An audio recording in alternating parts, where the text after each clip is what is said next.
بسم اللہ الرحمن الرحیم۔ السلام علیکم ورحمۃ اللہ وبرکاتہ۔ محترم ویورز، کیا حال ہے؟ طبیعت صحت ٹھیک ہے؟ حکیم ابو بکر ساجد آپ سے مخاطب ہیں اور آپ کو اپنے یوٹیوب چینل میں ویلکم کہتے ہیں۔ دوستو، آج ہم آپ کے لیے جوڑوں کے دردوں کے لیے ایک زبردست نسخہ پیش کرنے جا رہے ہیں۔ جوڑوں کے دردوں میں کچھ اصطلاحات ہیں، پہلے وہ سمجھ لیں۔ وجع المفاصل، نقرس، عرق النساء۔ وجع المفاصل بڑے جوڑوں کے دردوں کو کہتے ہیں، جیسے گھٹنے، ٹخنے، کونیوں وغیرہ کا درد ہے۔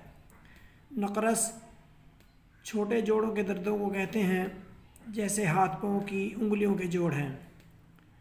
عرق النساء لنگڑی کا درد، یہ عموماً ٹانگ کی پچھلی سائیڈ میں ہوتا ہے۔ یہ چلنے والا درد ہوتا ہے، کبھی کولہے کے جوڑ سے گھٹنے تک اور کبھی پوری ٹانگ میں ہوتا ہے۔ بیٹھنے اٹھنے میں تکلیف ہوتی ہے، مریض بڑا بے سکون رہتا ہے۔ یہ نسخہ ان امراض کے لیے بے حد اکثیر ہے۔ نسخہ پیش کرنے سے پہلے نئے دوست جلدی سے ہمارے چینل کو سبسکرائب کر دیں اور بیل آئیکن کو بھی پریس کر دیں تاکہ ہر نئی آنے والی ویڈیو کا نوٹیفیکیشن آپ کو بر وقت مل سکے۔ دوستو، ویڈیو سکپ نہ کیا کریں تاکہ بات پوری سمجھ آ جائے۔ ویڈیو کو لائک اور شیئر ضرور کیا کریں تاکہ ہماری حوصلہ افزائی ہو، دوسروں کا بھی فائدہ ہو جائے اور آپ کے لیے صدقہ جاریہ بن جائے۔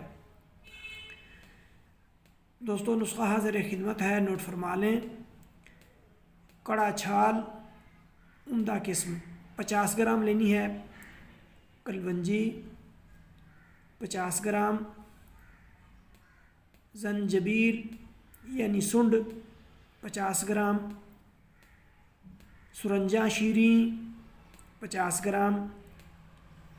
ان سب چیزوں کو علیحدہ باریک پیس کر مکس کر لیں۔ بس جوڑوں کے دردوں کی اکثری دوائی تیار ہے۔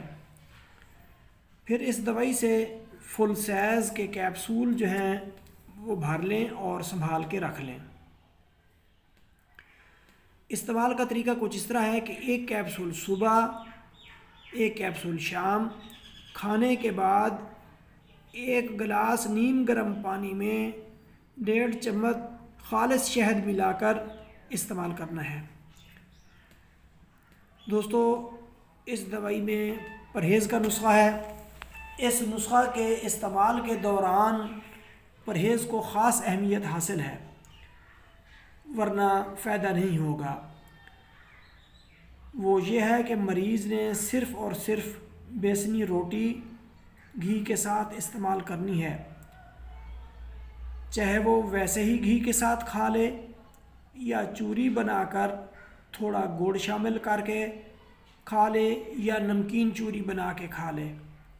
گھی خالص ہونا چاہیے۔ اس کے علاوہ باقی تمام چیزیں جو ہیں ان سے پرہیز لازمی ہے، کچھ نہیں کھا سکتا۔ یہ دوائی 12 سے 15 دن استعمال کرنی ہے۔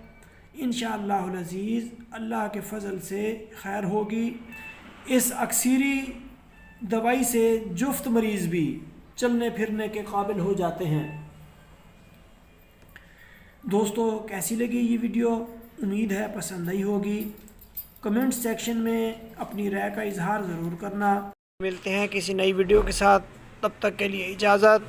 Thanks for watching. اللہ حافظ۔